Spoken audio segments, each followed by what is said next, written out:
no day of mine ever looks the same as the day before.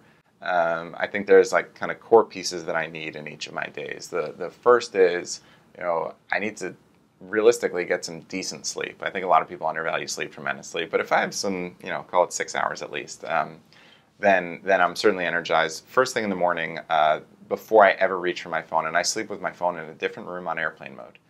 So that's really, really critical. I think making sure that when you intend to rest, that you can actually rest is essential. First thing I do is I always make sure that I acknowledge the presence of my wife before I acknowledge the presence of my phone. Number one, that sets the foundation for the day. This is my priority. This is what enables me to be with my priority.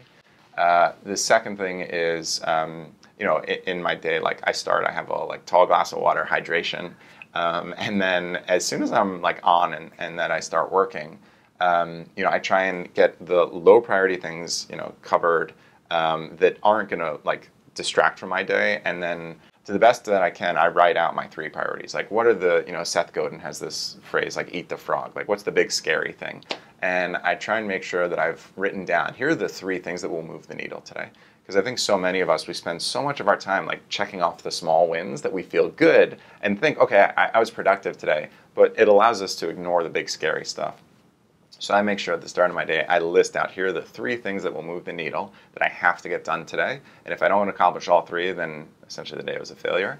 And then I'm off and running. It's meetings, it's calls, it's video conferences, connecting with the team. And then I, throughout the day, at some point, try and make sure that I'm always connecting to my support system, whether that's friends or family. Any free moment I have, I'm giving one of my parents a call, a spouse, a sibling, a friend, and sharing that journey. Because I think if you're living in this kind of solo existence, it can be a bit lonely, especially if you're an entrepreneur and your ideas are completely different from what anyone else has ever thought of before, and you're trying to build something that is distinctly different in the world. I think you need that level of kind of reinforcement that says, yeah, you're on the right path, and we believe in you, even if what you're doing is totally unique. And then making sure that at the end of the day, I get to spend time with loved ones. That's the key to me.